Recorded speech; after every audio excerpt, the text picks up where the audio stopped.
네, 대통령 선거를 앞두고 보내드리는 연속 대담. 오늘은 더불어민주당 경남도당 순서입니다.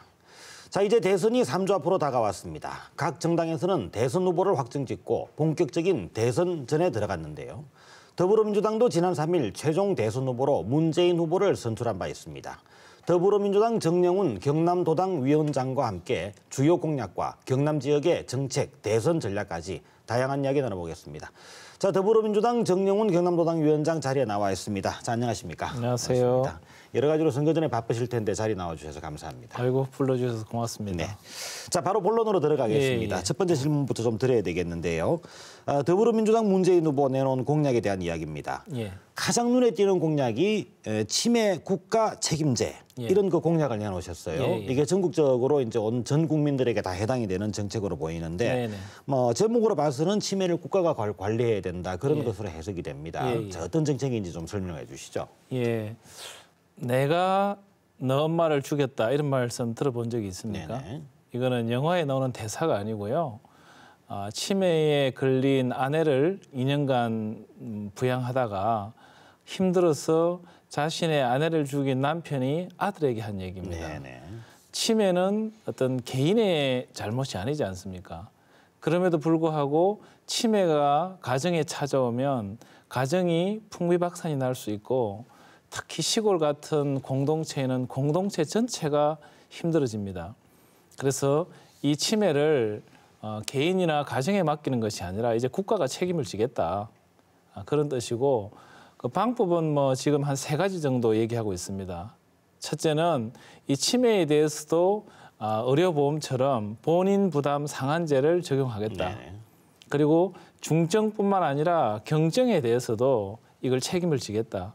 그리고 이제 3번째는 어쨌든지 간에 치매 센터, 뭐 치매 지원센터 이런 부분들이 지금 전국에 한 29개 정도 있는데요.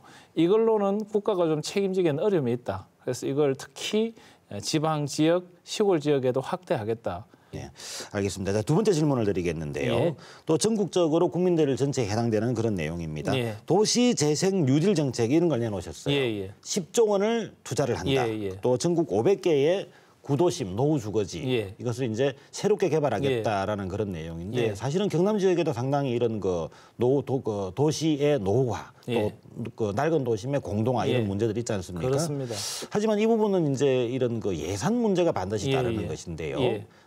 헛된 공약이 되지 않도록 이런 예. 예산 조달 정책까지도 같이 좀 설명해 주셔야 될 것 같습니다. 뭐 저희 더불어민주당과 문재인 대표의 대선 공약은 일단 예산을 검토한 이후에 발표를 네네. 합니다. 그래서 많은 좋은 예산 공약이 있지만 특히 복지 분야에서는 더더욱 예산에 신경을 쓰고 있다는 말씀을 먼저 드리겠습니다. 우리 그 대한민국이 산업화를 시작한 지 벌써 40-50년 되지 않았습니까? 네. 그리고 또 한편으로는 인구 출산율이 저하되면서 인구 절벽이라는 말까지 걱정을 해야 될 상황입니다. 그래서 더 이상 예전처럼 뭐 도시 외곽에 신도시를 건설하는 방법은 우리의 도시 문제의 대안이 아니다. 그래서 구도심, 원도심, 이 구도심을 재생해서 도시의 경쟁력을 갖게 만들어야 된다. 그래서 이걸 도심 재생 뉴딜 정책이라는 이름을 붙인 거고요. 예산은 한 10조 정도 생각하는데 국가 한 400조가 넘는 국가 예산 중에 한 2조 정도 그리고 한 100조 이상 되는 주택 도시 기금에서 한 50%인 5조 정도. 네네.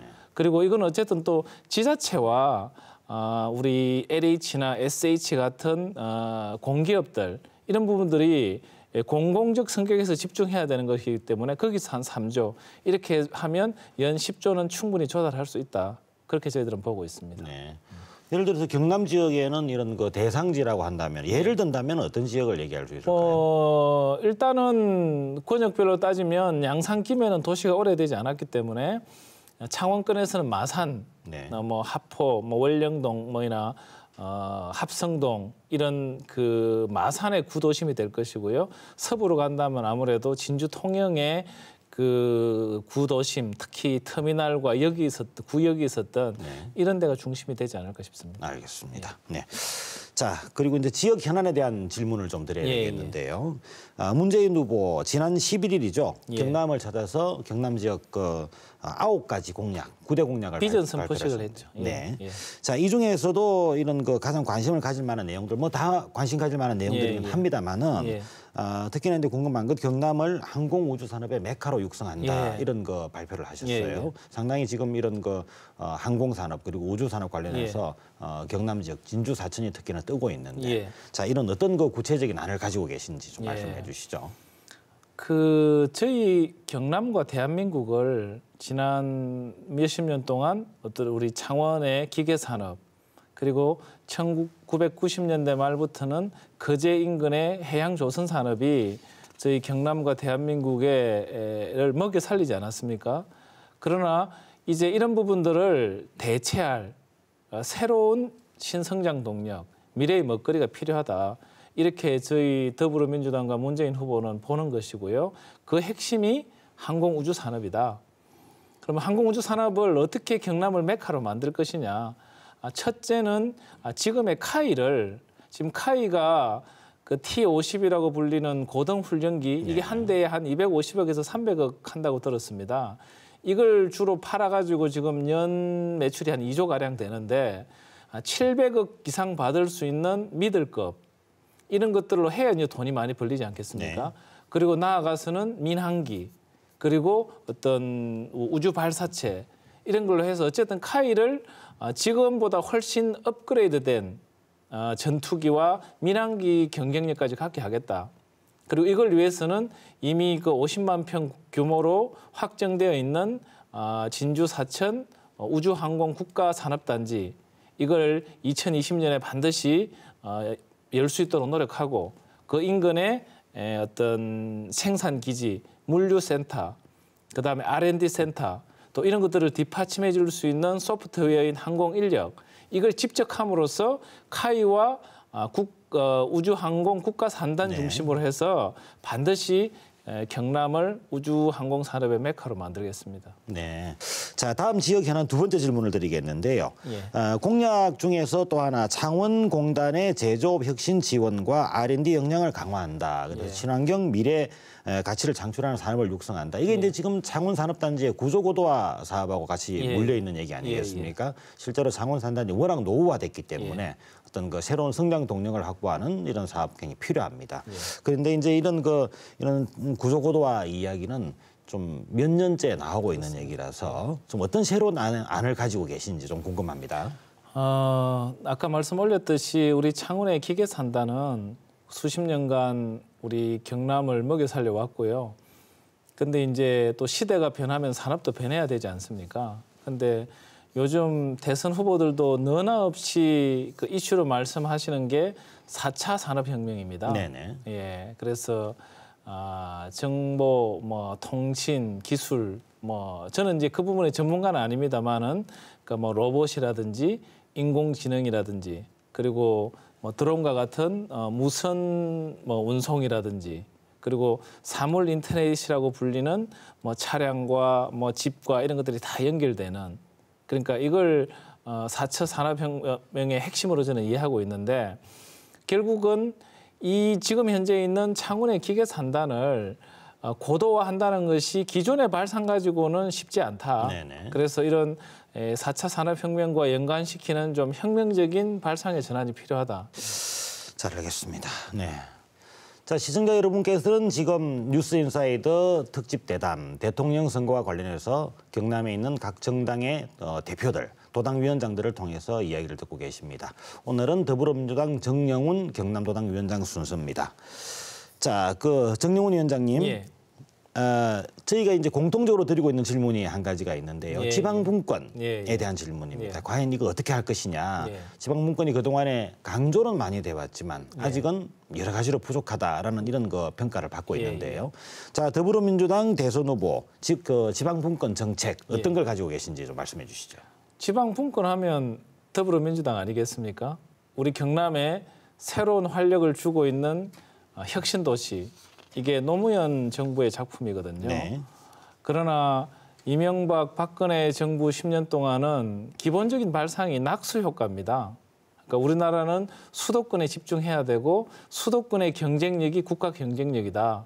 그래서 수도권이 잘 살면 거기에 돈이 흘러 넘치면 그 돈이 이제 이렇게 막 많이 벌어가지고 그 바구니를 넘쳐서 떨어지는 거, 그 떨어지는 게 지방에 갈 수 있다는 게 그 소위 말하는 낙수 효과 이론 아니겠습니까?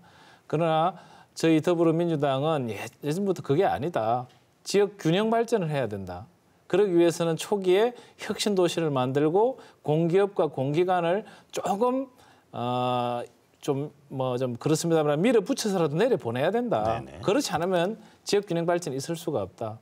그래서 저희들은 이제 문재인 정부가 출범하면 혁신 도시 시즌 2, 그러니까 공기업과 공기관만 오는 것이 아니라 정주 여건을 개성해서 가족들도 다 오고 지역의 산업과 연계되는 것.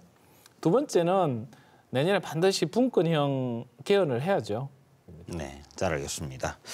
자, 마지막 질문을 드려야 되겠는데요. 더불어민주당 경남도당의 경남 맞춤형 대선 전략 예. 마무리 말씀과 함께 예. 해주시죠.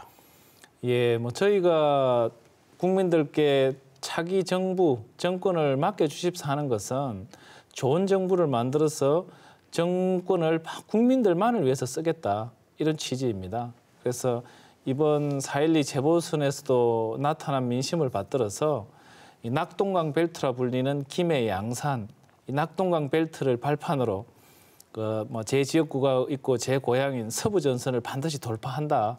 그래서 이번에는 저희가 경선 때 10만 명 가까이 참석해 주셨기 때문에 그 10배인 100만 표를 대선에서 득표해서 반드시 경남에서 과반 이상을 득표한다. 저희들은 이번 4.12 재보선 결과를 보고 더 자신감을 얻었고요. 그래서 경남에서 50% 이상 득표해서 좋은 정부, 민주정부 만들어서 그 권한과 권력을 오직 국민과 도민들을 위해 사용하겠습니다. 네. 자, 지금까지 더불어민주당 정영훈 경남도당 위원장과 함께 더불어민주당의 주요 대선 공약 그리고 지역에 대한 공약과 대선 전략에 대한 이야기 나눠봤습니다. 자, 정영훈 경남도당 위원장님 수고하셨고요. 남은 기간 동안 좋은 정책 또 좋은 선거운동으로 그 결과를 거두시기를 저희 도민들과 함께 지켜보도록 하겠습니다. 예, 감사합니다. 최선을 다하겠습니다. 네, 요즘 밖을 나가보시면 미세먼지가 심상치 않습니다. 계절적인 요인으로 황사까지 더해져 경남 지방의 하늘은 희뿌연 날이 더 많은 실정입니다. 미세먼지는 인류의 건강을 해치는 주요 원인 가운데 하나로 분류되고 있습니다. 이번 대통령 선거에서도 미세먼지를 둘러싼 공약이 발표될 정도입니다. 하지만 경남 지방에는 미세먼지 또 초미세먼지의 관측 망조차 부실한 것으로 드러났습니다. 도민들, 국민들이 미세먼지로 피해를 더 입기 전에 대책이 필요합니다. 뉴스인사이드 오늘 순서 여기까지입니다. 시청해 주셔서 감사합니다.